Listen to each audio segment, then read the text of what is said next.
Hello everyone, welcome back to another explosive episode of Nuclear Revenge, the series where justice isn't just served, it's obliterated. Here we dive into the most extreme stories of revenge, the kind that scorches earth and leaves no bridges unburned.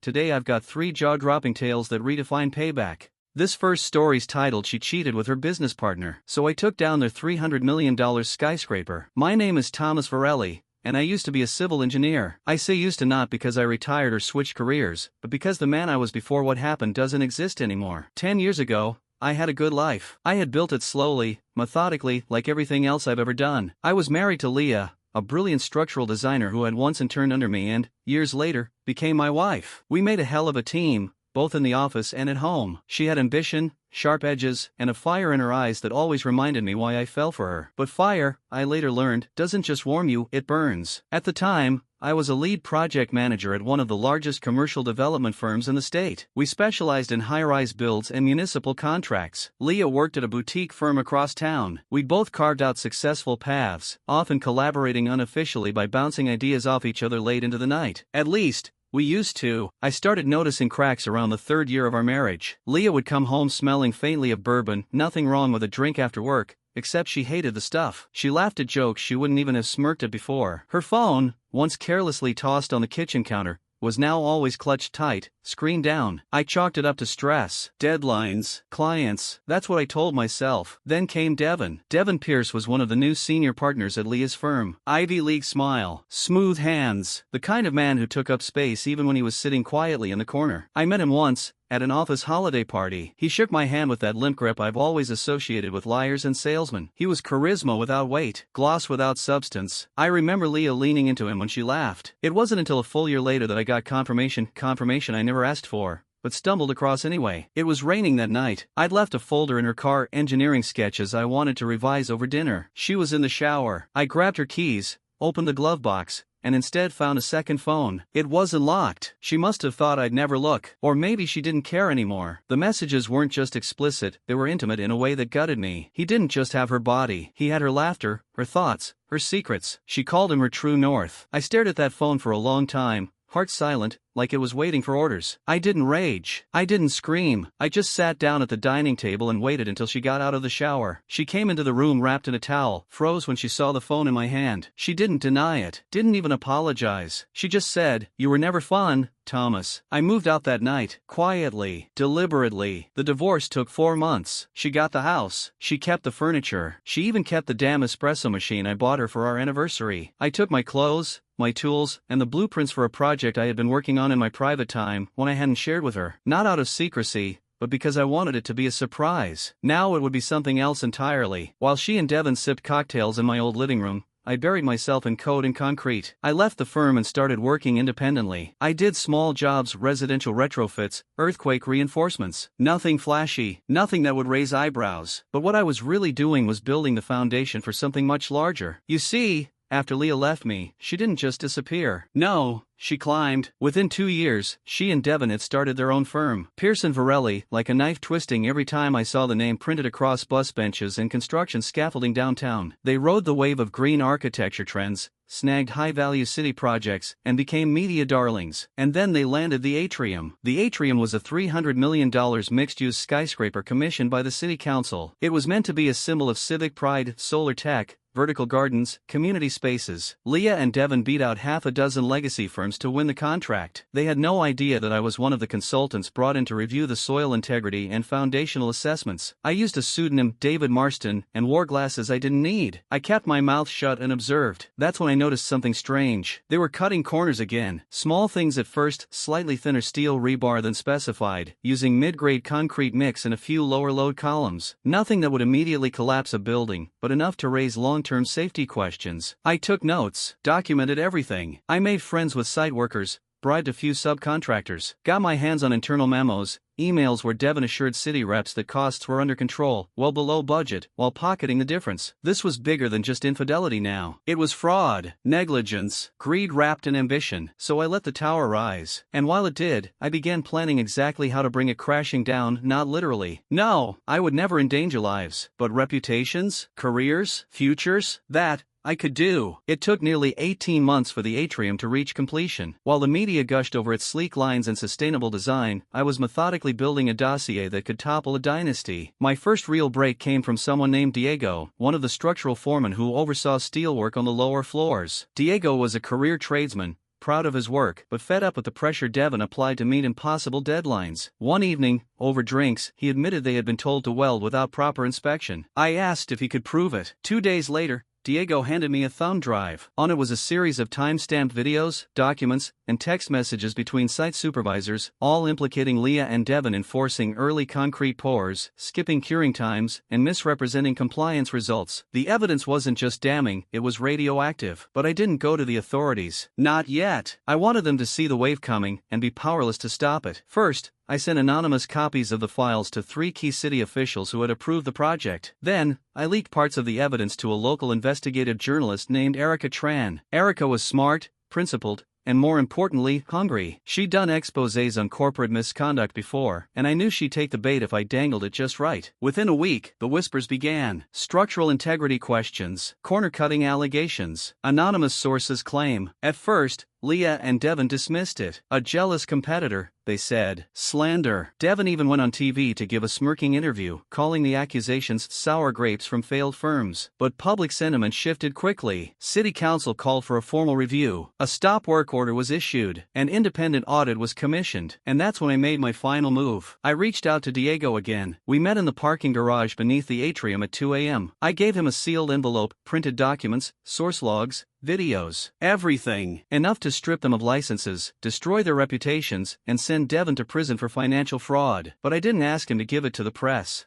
I asked him to give it to Leah. He looked at me, puzzled. Why? Because, I said, I want her to know exactly how much I know. I want her to hold the weight of her empire crumbling, knowing exactly who brought it down. He didn't ask questions. The next day, according to him, he slid the envelope into Leah's office during lunch, addressed only with a sticky note that read, "To the woman who taught me fire burns." I wish I could have seen her face. Within 48 hours, Pearson Varelli was removed from the project. Devon's accounts were frozen. Several junior partners resigned. The firm unraveled in less than a week, like a fault line splitting under pressure. But it didn't stop there. The journalist, Erica, ran the full story. She included testimony from whistleblowers, internal emails, evidence of billing fraud, and safety violations. The city announced a criminal investigation. Devon was indicted first, wire fraud, conspiracy, falsification of compliance documents. Leah wasn't charged, but she was named in every lawsuit and barred from bidding on city projects indefinitely. I watched her final press conference from my apartment. Gone was the polished professional. She looked hollowed out, eyes ringed with sleepless regret, her voice trembling under the weight of collapse. When she finished her statement and turned from the podium, the cameras caught something I wasn't supposed to see. She looked directly into the lens, like she knew I was watching, and smiled. Not with joy, with recognition. She knew. Of course she did. I never reached out, never gloated. That would have cheapened it. You see, revenge isn't about shouting your triumph from rooftops. It's about watching someone finally grasp the gravity of what they did, and realizing there's no way back. I didn't destroy Leah out of hate. I destroyed her because she made me believe love was real, then made a mockery of it. And because no one gets to steal a man's life, light it on fire, and walk away unscathed. Not anymore.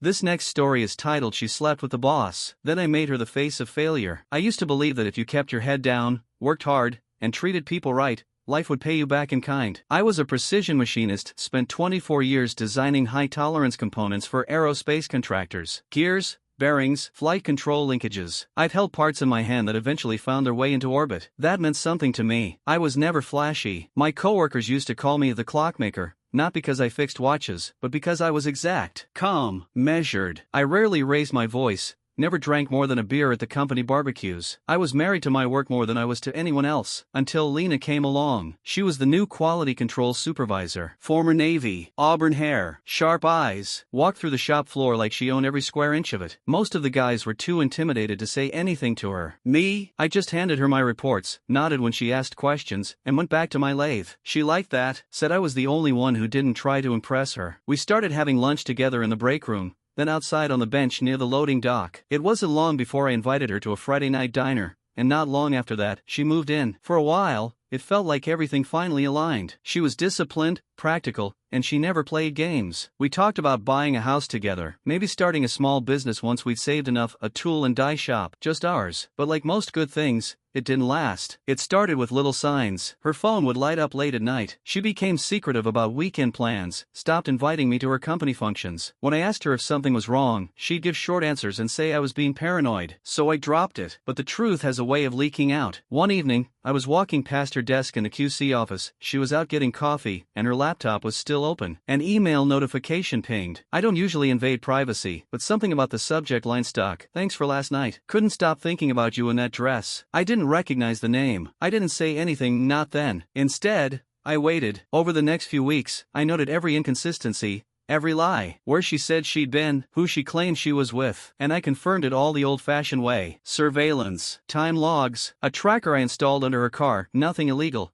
just GPS. She was sleeping with the plant manager, the same guy who had been mentoring her for a promotion, the same one who had once told me, jokingly, that my time in the sun was over. You have to understand, I didn't get angry. Not in the way most people do. My heart didn't race. I didn't scream or break anything. No, I watched, and I planned. I knew better than to confront them. That would be noise. And Lena hated noise. She was a strategist, calculated. If I wanted to destroy her, I need to think like her. And him. So I began preparing. It started with small things, laying groundwork no one would notice. I spent my weekends volunteering for extra shifts in the materials certification department, got cozy with the warehouse inventory manager, reviewed the audit protocols for scrap and rework materials. I made myself invisible, even more than before, and in the shadows, I built a map of every hole in our process that could be exploited. See, Lena's job was to sign off on final part inspections. If something passed QC that shouldn't have, it was her name on the certification. And the plant manager? He was the one who had eliminated 2 redundant inspection stages the previous year to streamline efficiency. All I needed was a part that looked perfect, but wasn't. It took 3 months. I had a friend in R&D pull a few sample parts from a rejected lot. The defect wasn't visible, internal stress fractures from a bad heat treatment cycle. I replaced them in a batch that Lena was scheduled to inspect. Sure enough, she stamped them all as flight ready. I waited 2 more weeks, let the parts move downstream, get packaged, serialized, loaded for shipment. Then, I filed an anonymous ethics complaint to the Aerospace Contractors Compliance Division, with all the evidence attached. Emails, batch numbers, process logs, everything. Then I went home and waited for the world to catch up to what I already knew. The fallout wasn't immediate. These things never are. Corporate rot has inertia, but once it starts to shift, once pressure builds from the right angle, the structure folds faster than you believe.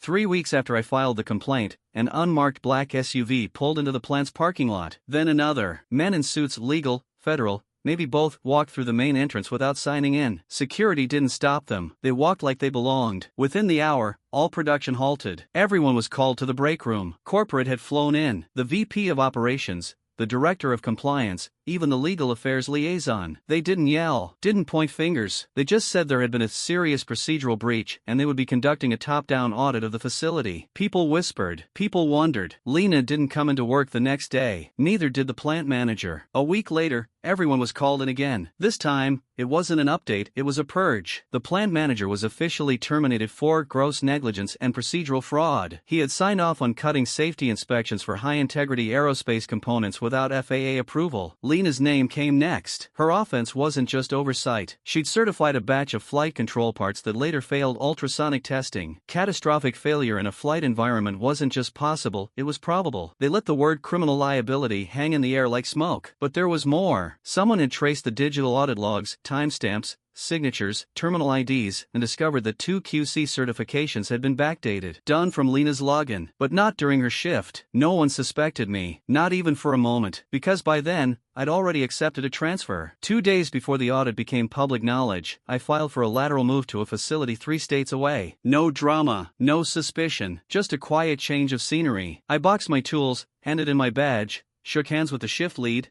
and left. But I wasn't done. I kept watching from afar. Lena lost her job. yes, but she also lost something more important to her, her future. She built her entire identity around rising through male-dominated ranks on merit, on precision, and now, she was the face of failure, the kind no firm would touch. Word traveled in aerospace. It always does. The plant manager fared worse. The FAA pressed charges. Civil penalties were the least of it. He was personally sued by the contractor for breach of warranty indemnification. He lost his license, his savings, his house. I didn't speak to Lena again. I didn't need to. She sent one message. Months later, an email from a burner address. It said, "You did this? I know you did. You're the only one who could have." I never replied. Instead, I printed it, folded it once, and slipped it into a file labeled closure. It sits in a locked drawer next to my old machining tools I haven't touched in a year. I left the industry last spring. Now, I repair antique watches in a quiet storefront by the harbor. People call me the clockmaker for real now. I keep the air cool, the lights soft, and the noise to a minimum. Clients don't ask too many questions, and I'm fine with that.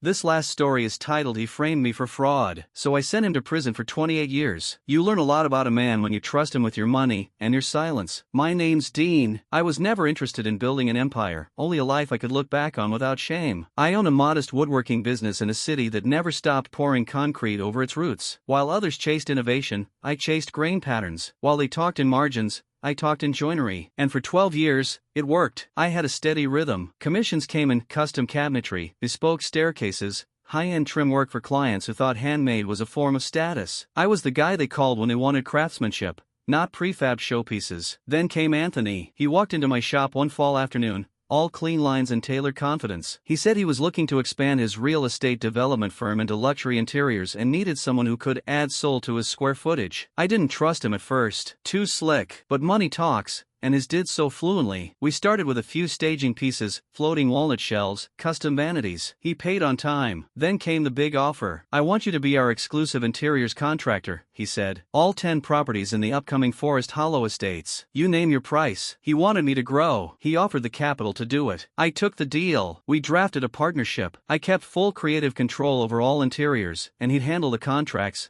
legal filings, and material procurement through his connections. His lawyer drafted everything. I had mine look it over. It seemed airtight. It wasn't, not even close. The first few projects went well, demanding, but profitable. Anthony introduced me to investors at mixers. I shook hands with city planners, designers, even a few local council members. He made me feel legitimate, not just a craftsman, but a stakeholder. The money came fast. Too fast. Within a year, I had tripled my team, leased new machinery, and moved into a larger workspace. I was hiring hourly crews and paying them with net 30 terms, based on Anthony's payment schedule. That's when the checks started bouncing. At first, it was just bank errors. Then it was the clients delayed the next tranche. Then it was the investors want to wait until inspections clear. Meanwhile, I was paying out of pocket to keep jobs moving. The delays kept stacking. My credit line stretched like overworked copper wire. Subcontractors stopped answering my calls. 2 quit mid-project, leaving half-finished stairwells like open wounds in show homes that were supposed to list in weeks. Then the letters started coming. One from the state licensing board, another from a lien holder, and one from the city's Office of Contractor Compliance, informing me I was under investigation for permit falsification. That was when I knew I had been played. I spent 3 nights at my shop, tearing apart every document Anthony ever sent me. I found discrepancies in licensing numbers, signatures that weren't mine, entire material invoices filed under my tax ID that I never saw a cent of. The final nail? A letter from his attorney serving notice that our partnership was being dissolved due to repeated breaches of fiduciary duty on my part. Anthony had set me up. He used my name, my reputation,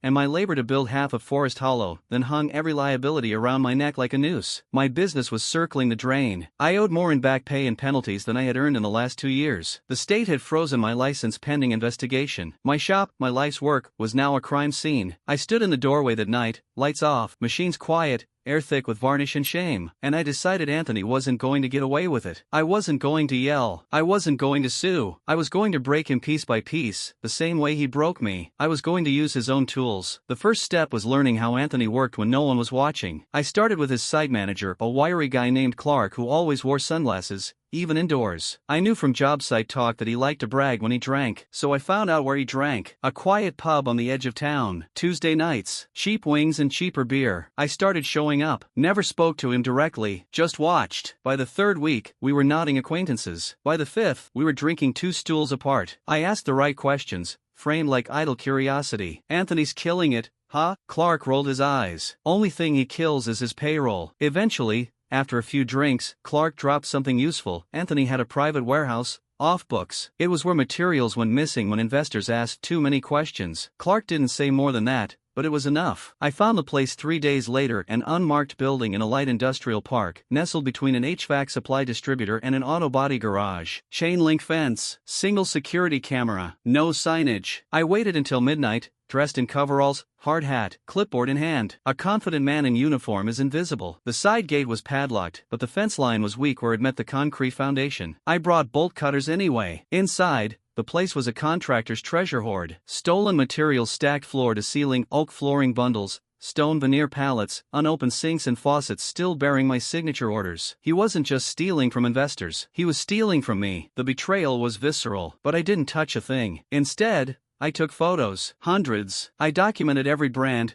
every SKU, every lot number. Then I emailed them to myself from a burner account. Redundancy matters. Next, I dug into Anthony's investor filings. I requested public records under the state's transparency laws, masked through a third party. What I found turned my stomach. Anthony had used my name to apply for over $800,000 in materials funding. The city's Economic Development Board had approved a subsidy for Dean's Artisan Interiors, a business that, at that point, no longer legally existed. That was grant fraud, a felony. But I still didn't go to the police. Not yet. Instead, I made an appointment with the one man Anthony had always underestimated, his own accountant. Russell was a pale, balding guy with nervous fingers and a stutter. He had a reputation for being meticulous. I posed as a small business owner needing help with restructuring. We met for coffee. I asked hypothetical questions about cash flow and misfiled vendor reports. I let him do the talking. Accountants, if you let them, will talk. They need to correct things. I mentioned Anthony's name last. Russell froze. I leaned forward and smiled. I don't want to hurt anyone, I said, but I need to know how deep this goes. Off the record. He said nothing, but the next morning, an anonymous flash drive arrived on my doorstep in a manila envelope. It contained everything. Forged contracts, wire transfers to shell companies, multiple sets of books, one for the state, one for investors, one real. Anthony hadn't just screwed me, he was laundering cash through inflated invoices and non-existent subcontractors. He was naming dead contractors on payrolls and filing tax deductions under names that hadn't paid a cent into the system in a decade. It was time. I compiled everything. Digital logs, photographs, false permits, stolen materials. I sorted it into 3 packets, one for the State Contractor Licensing Board, one for the city's Department of Economic Crimes, and one for the IRS. Each came with a summary, a timeline, and most importantly, a list of victims. Then I mailed them. Registered post. The dominoes started falling 10 days later. It started with a single headline in the city paper. Developer under investigation for fraudulent grant use. Anthony didn't even flinch, at least not publicly. He issued a statement through his lawyer blaming clerical errors and third-party contractors misrepresenting their documentation. I was one of those contractors, apparently. A familiar betrayal. But this time, the city didn't just nod and look away. A joint task force formed between the licensing board and the Department of Economic Crimes. They subpoenaed records, froze his accounts, blocked the sale of 2 pending Forest Hollow properties. Then came the audit. The state forensic accountant, backed by a pair of IRS agents, showed up at Anthony's office with a warrant and an itemized checklist. I wasn't there to see it, but Russell, the accountant, was. He sent me a message that night. They brought their own boxes. Filled 12. He just sat there. 2 weeks later, the arrests began. The first was Anthony's procurement officer, pleaded down to 2 years for cooperating. Then his site manager, Clark. I almost felt bad. Almost. But Anthony? They waited to bring him in last. Right before he tried to flee the state. He made it as far as a private airstrip outside Jefferson County. They caught him in a Range Rover packed with burner phones, a duffel bag of cash, and a passport with a fake exit stamp. The DA held a press conference the next morning. 37 counts: wire fraud, grant fraud, tax evasion, money laundering, identity falsification, conspiracy. He pled not guilty. They laughed in court. I was called to testify 3 months later. I wore my shop jacket, brought a piece of finished hardwood with me. The bailiff wouldn't let me carry it in, so I left it outside the courtroom door. I sat on the witness stand for 90 minutes, outlining how Anthony had used my business as a front, how he forged contracts, pocketed public money, and falsified certifications under my name. His lawyer tried to twist it, tried to paint me as bitter, but the jury didn't buy it. Not after the financial trail, not after the warehouse photos, not after Russell, shaking like a leaf, read line by line every fake invoice Anthony had ever filed. It took 6 days to reach a verdict. Guilty. On all counts, the judge sentenced him to 28 years in federal prison with no possibility of parole until serving at least 85% of his sentence. The courtroom was silent. Even Anthony didn't speak when they led him away in cuffs. I walked out into the morning light and found the piece of hardwood I'd left leaning by the wall. It was cherry planed, sanded, sealed. I'd worked on it the night before, trying to remember the feel of the craft, the calm of it. I ran my hand along the edge and didn't smile. This wasn't triumph. It was reclamation. It took a year to rebuild. The state dismissed my licensing investigation. I received a formal apology. Several of Anthony's victims, smaller vendors, unpaid workers, banded together with me to form a cooperative. We lease tools, share labor, divide profits fairly. I never rebuilt Dean's Artisan Interiors. The name is poisoned. But in my new shop, smaller, quieter, I keep a framed copy of the indictment. Not for pride, for remembrance. Because trust, like wood, has grain. Once split, it can be repaired but never made whole.